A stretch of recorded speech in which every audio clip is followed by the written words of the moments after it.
pour lutter contre la perte de la place de l'architecte dans la ville, dénoncer l'occupation anarchique des espaces publics, militer pour la préservation et la multiplication des équipements publics et des espaces verts, militer pour la collecte et le recyclage des ordures ménagères, militer pour la réhabilitation et l'aménagement des bords de la ville.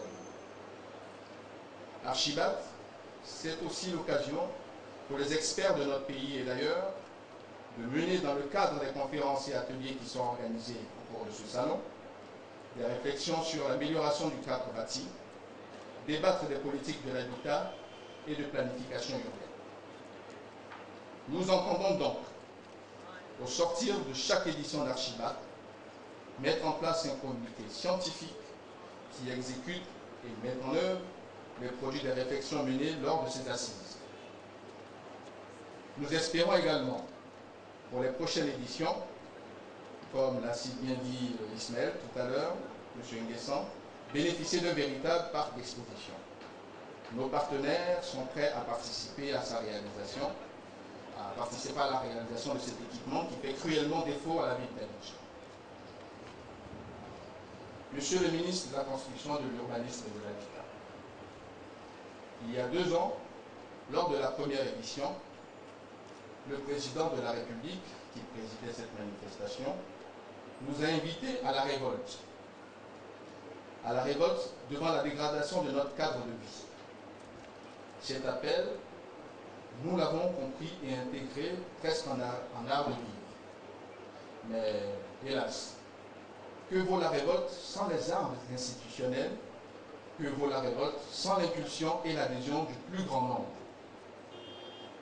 Nous avons prêché ici et là la parole de l'architecte, du technicien de la ville.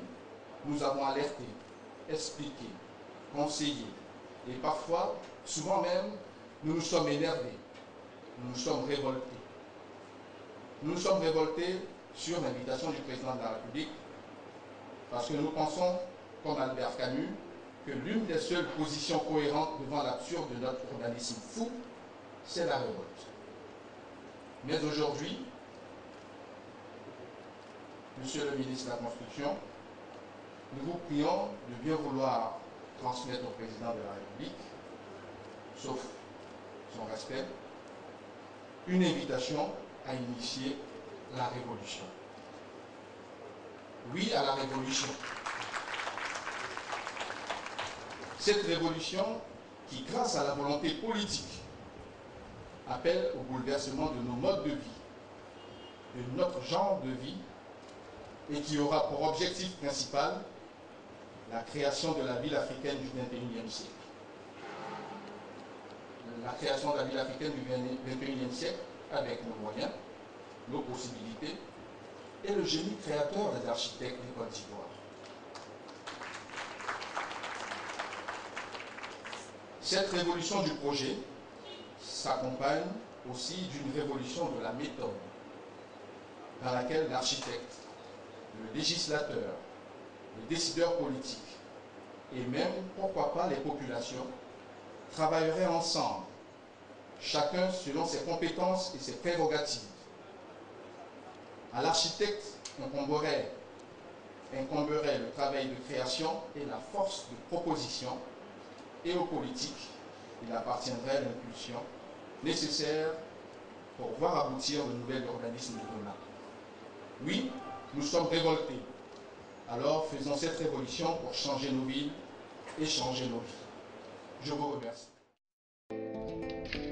Le ministre Amontano de la Construction, parrain de la dite exposition, a d'abord excusé le président Laurent Gbagbo qui aurait souhaité être à la cérémonie d'ouverture, mais qui, à la dernière minute, a été empêché avant de dire qu'il partage l'initiative d'Archibat. Pour dire qu'il est de cœur avec la problématique de ce salon, il a d'abord paraphrasé en ces termes: ayons pitié de notre ville, ayons pitié de notre vie. Fin de citation. Avant de dire son mot. Je n'ai pas préparé de discours. Vous savez, j'apprécie beaucoup le thème d'Archibat 2009. Changeons nos villes, changeons nos vies. Avec votre permission, je dirais même, ayant pitié de nos villes, ayant pitié de nos vies. Voyez-vous, le désordre urbain, nous en parlons, nous faisons des discours. J'ai peine même de plus en plus à faire des discours. Parce que quand je regarde les yeux des membres de l'auditoire, j'ai l'impression d'entendre parler moins et agir plus. Mais nous sommes en Côte d'Ivoire, nous sommes parmi nous, nous sommes entre nous. Il faut quand même que je dépeigne le contexte dans lequel nous nous trouvons. Ce pays a connu une crise fratricide. Nous sommes devenus tellement méfiants les uns des autres que la sortie de crise coûte 5, 6, 10 fois plus cher qu'elle ne coûte dans d'autres pays.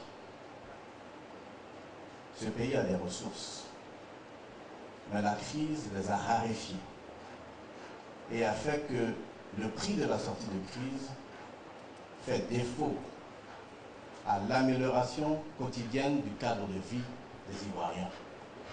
C'est cela la réalité. Je vais vous donner un exemple tout simple. La brigade du ministère de la Construction, chargée du respect des règles d'urbanisme, du permis de construire, des règles architecturales, a agi jusqu'à ces derniers mois, jusqu'il y a 2-3 mois à peu près, sans aucun véhicule roulant. C'est le chef de la brigade qui, au volant de son véhicule personnel, avec à bord les agents qui pouvaient y entrer, parce que c'était un petit véhicule, faisait son travail. Et je tiens à féliciter mes collaborateurs pour cela. Ce n'est que récemment que, grâce à la sollicitude de la Petrosi,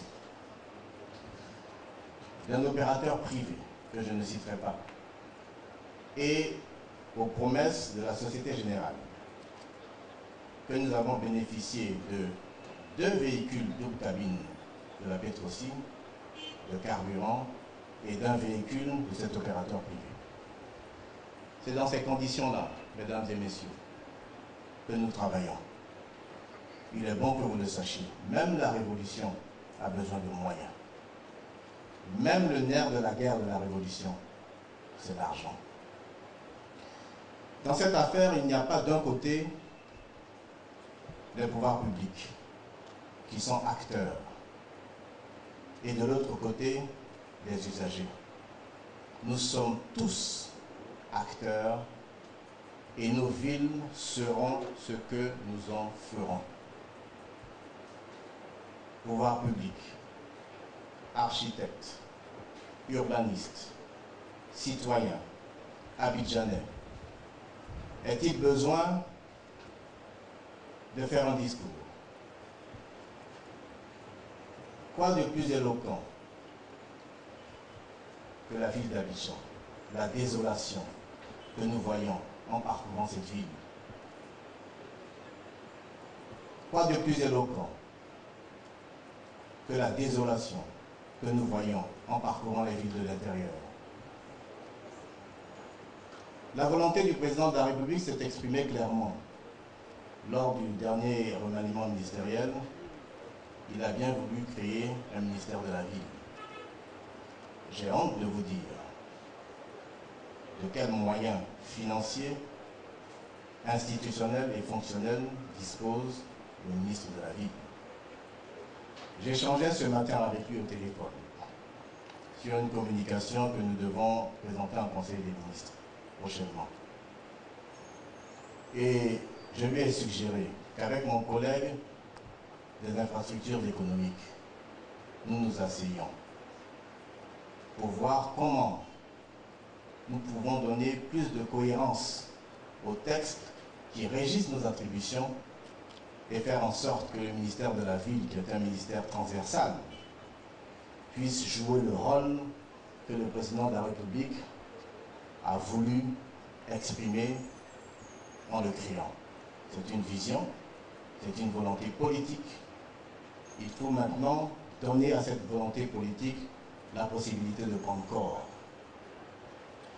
Mesdames et messieurs, je ne viendrai pas devant des professionnels que vous êtes, devant les bâtisseurs que vous êtes, faire un plaidoyer.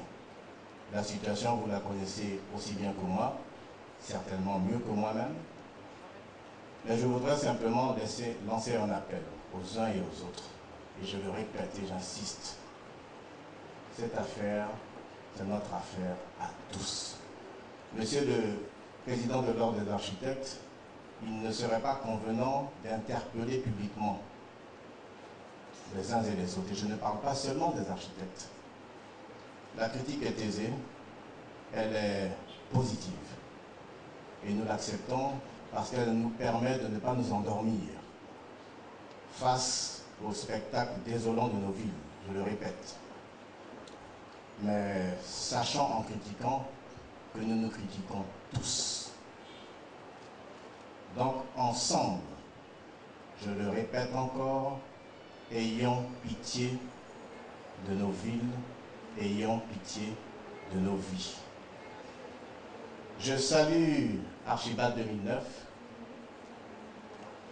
Je n'ai pas encore visité le salon, mais je sens que ce salon a gagné en maturité.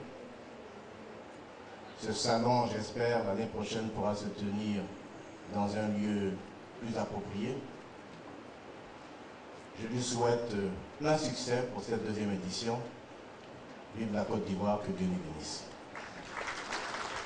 Après la cérémonie des allocutions, les autorités présentes ont accompagné le ministre Amontano pour la coupure du ruban, annonçant l'ouverture des Archibald 2009, donnant droit à la visite